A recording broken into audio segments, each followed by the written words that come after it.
بسم اللہ الرحمن الرحیم جیم سے شروع ہونے والے کچھ اچھے اشعار سناتی ہوں۔ جب جوانی کی دھوپ ڈھلتی ہے خود سری سر جھکا کے چلتی ہے۔ جب جوانی کی دھوپ ڈھلتی ہے خود سری سر جھکا کے چلتی ہے۔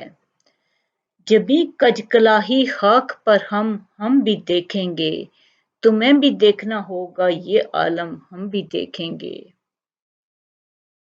جائے گا جب یہاں سے کچھ بھی نہ پاس ہوگا، جائے گا جب یہاں سے کچھ بھی نہ پاس ہوگا، دو گز کفن کا ٹکڑا تیرا لباس ہوگا۔ جان دے ہی دی جگر نے آج پائے یار پر، عمر بھر کی بے قراری کو قرار ہی آ گیا۔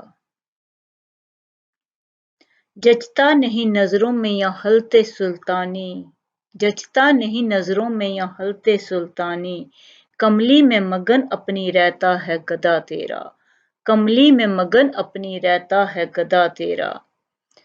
جا ان لباسیوں کے نہ ظاہر لباس پر، جا ان لباسیوں کے نہ ظاہر لباس پر، آری عبائے ہوش و قبائے خرد سے ہے، آری عبائے ہوش و قبائے خرد سے ہے۔ جس نے سورج کی شعاعوں کو گرفتار کیا، جس نے سورج کی شعاعوں کو گرفتار کیا، زندگی کی شب تاریک سحر کر نہ سکا، زندگی کی شب تاریک سحر کر نہ سکا۔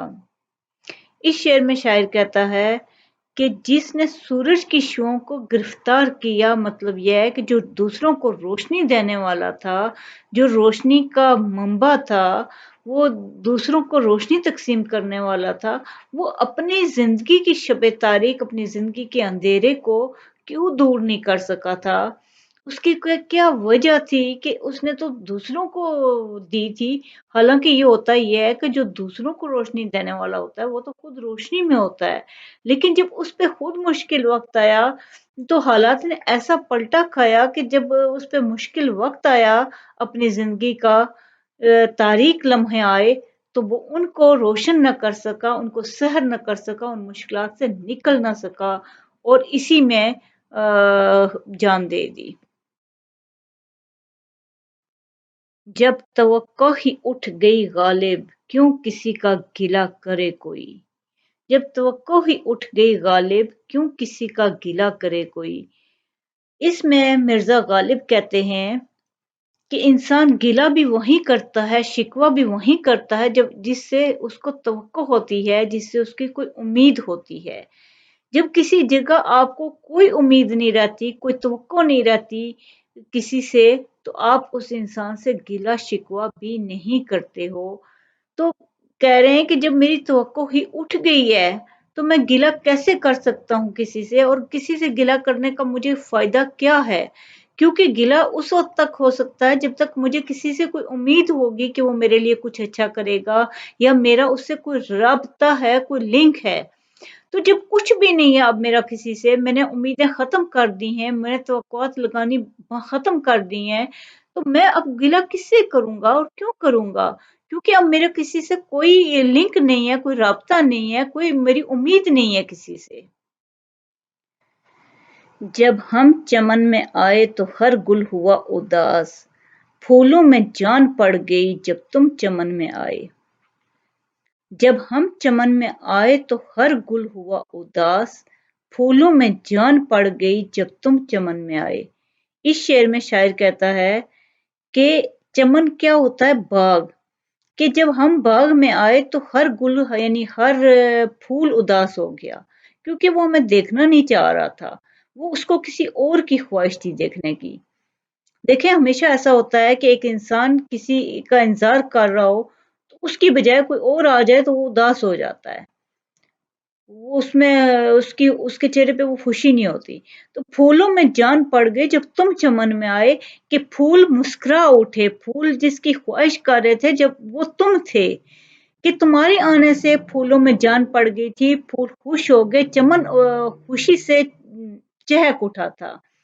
مطلب یہ کہنے کا کہ تم نے چمن کو اتنی رونق بخشی، تم نے چمن کا اتنا خیال رکھا کہ تمہاری وجہ سے جو ہے چمن خوش ہو رہا تھا، کہ میں نے چمن کے لیے کوئی خوب دیکھیں جب آپ کسی جگہ کے لیے کچھ اچھا نہیں کرتے تو اس جگہ کے لوگوں کو یا کوئی خواہش نہیں ہوتی کہ آپ آئیں یا نہ آئیں. آپ کے آنے سے خوشی اسی جگہ پہ آ سکتی ہے جہاں آپ نے کوئی کردار ادا کیا ہوگا. آپ نے لوگوں کو اچھائی کی ترغیب دی ہوگی، اچھے کام کیے ہوں گے، ان کی بھلائی کے کام کیے ہوں گے، ان کے سہولتوں کا خیال رکھا ہوگا، تو جب آپ وہاں جائیں گے تو لوگوں کو خوشی ہوگی. ورنہ لوگوں کو کیا پڑی ہے کوئی آئے یا نہ آئے، کوئی آئے یا کوئی جائے کسی کو فرق نہیں پڑتا. تو جگہ کسی بھی جگہ پہ فرق اسی انسان سے پڑتا ہے جس نے کوئی رول پلے کیا ہوتا ہے وہاں کے لیے، اچھائی کا کوئی رول پلے کیا ہوتا ہے، کوئی بھلائی کا کام کیا ہوتا ہے. جہاں پر بھی جاتے ہیں یہ فتنہ پرور، جہاں پر بھی جاتے ہیں یہ فتنہ پرور، وہیں جا کے چنگاریاں ڈالتے ہیں، وہیں جا کے چنگاریاں ڈالتے ہیں. جہاں پر بھی جاتے ہیں یہ فتنہ پرور، وہیں جا کے چنگاریاں ڈالتے ہیں. اس شعر میں شاعر کہہ رہا ہے کہ انسان کی مختلف سرشت ہوتی ہے. جن لوگوں کی سرشت میں فتنہ پروری ہوتی ہے، جن کی لگائی بجھائی ہوتی ہے، دیکھیں کچھ لوگ ہوتے ہیں جو بڑی سے بڑی بات کو پی جاتے ہیں تاکہ فتنہ نہ پھیلے، فساد نہ پھیلے. یہ مطلب نہیں ہوتا کہ دیکھیں یہی انسان کی ایک بہت بڑی قابلیت ہوتی ہے، اس کے اندر ایک خصوصیت ہوتی ہے کہ وہ بڑی سے بڑی بات کو دبا لے. ایک انسان اپنے اوپر جبر کر لیتا ہے کسی بڑی سے بڑی بات کو بھی چھوٹا سا رنگ دے کے ختم کر دیتا ہے. اور کچھ لوگوں کی سرشت ایسی ہوتی ہے جو چھوٹی سی بات کی اتنی بڑی چنگاری لگا دیتے ہیں کہ واپس فساد تھمنے کا نام نہیں لیتا. یہ انسانوں کی سرشت ہوتی ہے. اور اچھے انسان وہی ہوتے ہیں جو کسی بھی خرابی کو چھوٹے سے چھوٹے طریقے سے ختم کر ڈالیں، نہ کہ اس کو بڑھائیں چڑھائیں. دیکھیں آپ جتنا زیادہ انسان کسی بھی چیز کو بڑھائے چڑھائے گا تو کیا ہوگا، خرابی جنم لیتی جائے گی. آپ بات کو ختم کرنا سیکھیں. بڑی سے بڑی باتیں چھوٹے سے چھوٹے جملوں میں ختم ہو جاتی ہیں. بڑی سے بڑی سیاستیں چھوٹے چھوٹے طریقے سے جو ہے رخ بدل لیتی ہیں، اچھائی کی طرف چلی جاتی ہیں. تو انسان کو ایسا ہی ہونا چاہیے. اب انسان کو ایسا فتنہ پرور نہیں ہونا چاہیے جو فساد برپا کرتا رہے، بات بڑھاتا رہے. ان چیزوں کا کوئی فائدہ نہیں ہوتا. اگر آپ کو اللہ تعالیٰ نے اس کوئی بخشا ہے رتبہ، ایک ماں کو بخشا ہے، ایک باپ کو بخشا ہے اولاد میں، تو اس کو بھی اور گھروں میں، خاندانوں میں، تو ان کو ایسا ہی ہونا چاہیے کہ بڑی سے بڑی بات کو چھوٹے طریقے سے سالو کر ڈالیں، نہ کہ چھوٹی سی باتوں کو بڑھاتے چلے جائیں اور وہ چھوٹی سی باتیں جو ہیں وہ اتنا بڑی بنتی جائیں کہ وہ تھمنے کا نام نہ لے. بڑی بڑی لڑائیاں ہو جاتی ہیں، جبکہ بڑی سے بڑی باتیں جو ہیں وہ چھوٹی چھوٹی چیزوں سے سالو ہو جاتی ہیں. کتنے لوگ ہوتے ہیں جن کو کتنی بڑی چوٹ بھی لگ جاتی ہے تو وہ یہ کہہ دیتے ہیں کہ نہیں ہمیں خود لگی ہے، کسی کا نام نہیں لیتے. اس سے خاندانوں میں لڑائیاں ختم ہو جاتی ہیں. اگر اس کی بجائے یہ چھوٹی سی چیز خود گرو، ہاں مجھے اس نے دھکا دیا ہوگا پیچھے سے تو میں گر گیا، مجھے یہ ہوا ہوگا تو یہ کیا ہوگا، فلاں نے کیا ہوگا، تو فلاں فلاں جو ہے نا اس طرح آگے بڑھتی جاتی ہے بات.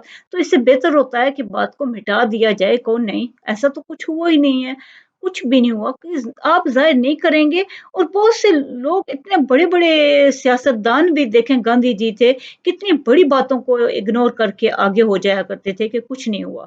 تو اسی لیے ان کا نام آج تک سیاست میں اتنا زندہ ہے.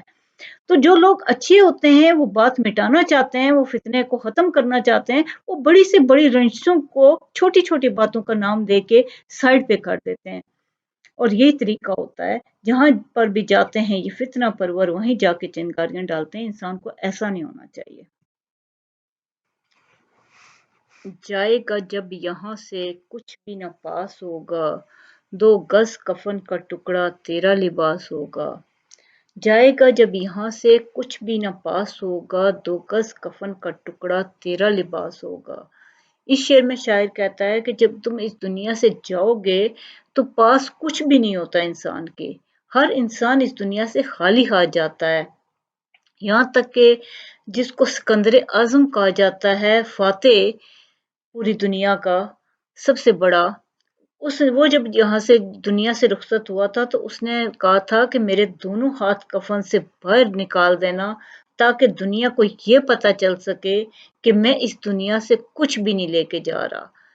تو جب انسان اس دنیا سے جاتا ہے تو دنیا کی کوئی چیز اس کے پاس نہیں ہوتی، صرف 2 گز کفن کا ٹکڑا ہوتا ہے جو اس کا لباس ہوتا ہے۔ مطلب یہ ہے کہ انسان کو اپنے اعمال کو بہتر بنانا چاہیے، کیونکہ دنیا کے پیچھے ہم بھاگتے رہتے ہیں، دنیاوی چیزوں کے پیچھے چلتے رہتے ہیں، لیکن جب ہم دنیا سے رخصت ہوں گے تو ہماری یہ چیزیں کچھ بھی کام نہیں آئیں گی۔ آئے گا کام تو صرف اور صرف کیا آئے گا، انسان کے اچھے اعمال آئیں گے، تو ان چیزوں کی فکر کرنی چاہیے جو اس کے ساتھ جائے گی، نہ کہ ان چیزوں کے پیچھے ہر وقت بھاگتے رہنا چاہیے جو ساتھ نہیں لے کے جانی۔ اس کا مطلب یہ ہرگز نہیں ہے کہ انسان دنیا میں ترقی نہ کرے، دنیا میں ترقی بہت کرے، لیکن ہر وقت اسی میں منہمک ہو کے نہ رہ جائے، ہر وقت کھویا کھویا نہ رہے اس میں، بلکہ اپنی آخرت کی فکر بھی ضرور کرے۔